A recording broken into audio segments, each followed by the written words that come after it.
Good morning, എല്ലാവർക്കും നമസ്കാരം. Manu's paradise YouTube ചാനലിലേക്ക് എല്ലാവർക്കും സ്വാഗതം. ഇന്ന് നമ്മൾ കാണിക്കാൻ പോകുന്നത് കോഴികൾക്കും പൊതുവെ ഇമ്മ്യൂണിറ്റിക്കും ഗ്രോത്തിനും എല്ലാത്തിനും നല്ല ചിലവ് കുറച്ച് നമുക്ക് ചെയ്യാവുന്നതാണ് വേംസിൻ്റെ കൾട്ടിവേഷൻ. അതായത് ഡിഫറെൻറ്റ് ടൈപ്സ് വേംസ് ഉണ്ട്. BSF larva, black soldier flies ലാർവകളുണ്ട്. പിന്നെ അതിന് കുറച്ച് നെഗറ്റീവ്സ് ഉണ്ട്. അതുകൊണ്ട് അതും ഞാൻ ചെയ്തിട്ടുണ്ട്. അത് ചെയ്ത് അതിൻ്റെ വീഡിയോസ് ഞാൻ ഇതിൻ്റെ കൂടെ കൊടുക്കാം. പക്ഷേ അതിലും നെഗറ്റീവ്സ് കുറച്ച് കുറഞ്ഞിട്ട് ഉള്ളതാണ് മീൽ വേംസ്. ഇതാണ് മീൽ വേംസ്. ഇതിപ്പം 2 സ്റ്റേജ് ഉണ്ട്. ഇത് പലരും കഴിക്കാൻ ഉപയോഗിക്കുന്നുണ്ട്. ഈ മീൽ വേംസ് ഇവിടെ നമ്മൾ കഴിക്കാൻ ഉപയോഗിക്കുന്നില്ല. ഈ സ്റ്റേജിലാണ് കോഴികൾക്ക് ഇതിലും ചെറിയ സ്റ്റേജിൽ കൊടുക്കാം. ഇതാണ് ഫസ്റ്റ് സ്റ്റേജ്. നമ്മൾ എവിടെയെങ്കിലും ലാർവ കൾട്ടിവേറ്റ് ചെയ്യണമെങ്കിൽ അറിയുന്നെങ്കിലും നമ്മൾ ലാർവകൾ മേടിക്കണം. ഈ സ്റ്റേജിലാണ് നമ്മൾ മേടിക്കുക. ഇതിന് അറപ്പൊന്നും തോന്നേണ്ട ആവശ്യമില്ല. എന്ന് വെച്ചാൽ ഇത് ഒരു ദോഷമുള്ള ടൈപ്പ് ഇതല്ല. പിന്നെ ഇതാണ് അതിൻ്റെ പ്യൂപ്പ സ്റ്റേജ്. ഇതിപ്പോൾ ഒത്തിരി ഇവിടെ ഉണ്ടായതുകൊണ്ട് ഞാൻ പ്യൂപ്പകളെയും കൊടുക്കുന്നത്. ഇതിൻ്റെ ബാക്കിയുള്ള സ്റ്റേജസ് ഞാൻ കാണിക്കും. ഇപ്പം കോഴിക്കുഞ്ഞുങ്ങൾക്ക് ഇത് കൊടുക്കാൻ കൊണ്ടുവന്നതാണ്.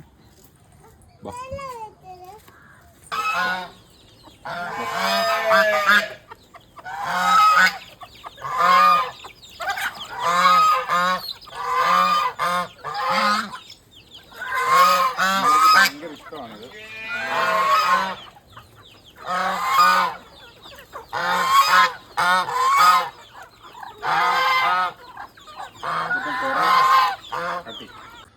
മീൽ വേംസിൻ്റെ കൾട്ടിവേഷൻ ചെയ്യുന്നതിൻ്റെ രീതിയാണ് ഞാനിപ്പം വ്യക്തമായിട്ട് പറയുന്നത്.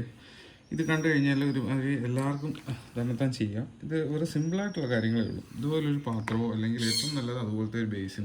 ആ ബേസിനാണെങ്കിൽ നമുക്ക് അതിൻ്റെ അകത്തുനിന്ന് പ്രൊഡക്ഷൻ ചെയ്യാം. അതിൻ്റെ അകത്തുനിന്ന് നമുക്കൊരു ആദായം ഉണ്ടാക്കുന്ന രീതിയിലും ഇതിനെ ചെയ്യാം. എന്ന് വെച്ചാൽ ഇതിൻ്റെ ഈ പുഴുക്കളാണ് നമ്മൾ ഇപ്പം ഒരാളുടെ നിന്ന് നമ്മൾ മേടിക്കേണ്ട ഈ ടൈപ്പ് പുഴുക്കളെയാണ് മേടിക്കേണ്ട വരുന്നത്. ഇതിൻ്റെ ലാർവകളെ ഇത് പല വിലയ്ക്ക് കിട്ടുന്ന അവൈലബിളാണ്. ഈ ലാർവകളെയാണ് നമ്മൾ മേടിക്കുന്നത്.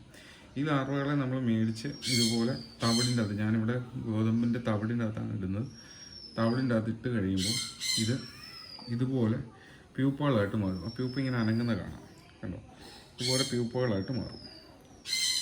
ഈ പ്യൂപ്പകൾ നമ്മൾ ഒന്നീ കളക്ട് ചെയ്തിട്ട് വലിയ പാത്രം ഇല്ലെങ്കിൽ കളക്ട് ചെയ്തിട്ട് മാറ്റി വെക്കാം. മാറ്റി വെക്കുമ്പോൾ അത് വിരിഞ്ഞ് വണ്ടുകളായിട്ട് മാറും. കണ്ടോ? ഇതിപ്പം വണ്ടുകളായിട്ട് മാറിയിട്ടുണ്ട്. ഈ വണ്ടുകൾ മീറ്റ് ചെയ്തിട്ടാണ് നമ്മൾ ഇതിനകത്ത് മുട്ടയിട്ടിട്ടാണ് ലാർവകൾ ഉണ്ടാകുന്നത്. ഇതുപോലുള്ള നമ്മൾ ഉരുളക്കിഴങ്ങ് വെച്ച് കൊടുത്തു കഴിഞ്ഞാൽ അവർ കടിച്ച് തിന്നോളും. ഉരുളക്കിഴങ്ങ് എന്തും വെക്കാം. ഉരുളക്കിഴങ്ങാണ് ഞാൻ വെക്കുന്നത്. ക്യാരറ്റ് വെക്കാം, ഉരുളക്കിഴങ്ങ് വെക്കാം, ആപ്പിൾ വെക്കാം. ഉരുളക്കിഴങ്ങ് വെച്ചാൽ ഗുണമെന്ന് വെച്ച് കഴിഞ്ഞാൽ അധികം അളിയില്ല.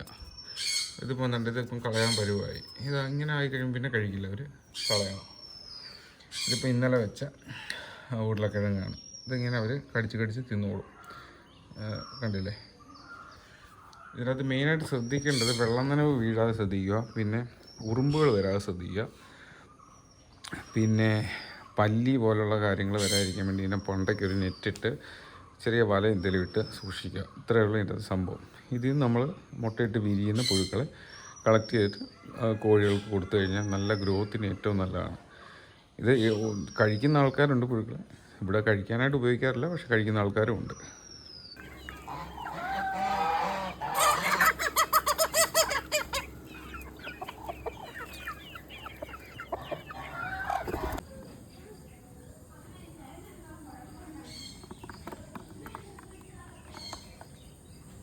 ഇതുപോലുള്ള നല്ല നല്ല വീഡിയോസിനായിട്ട് നിങ്ങൾ ലൈക്ക് ചെയ്യണം, ഷെയർ ചെയ്യണം, സബ്സ്ക്രൈബ് ചെയ്യണം. മാക്സിമം ഇത് ഷെയർ ചെയ്ത് സപ്പോർട്ട് ചെയ്യണം.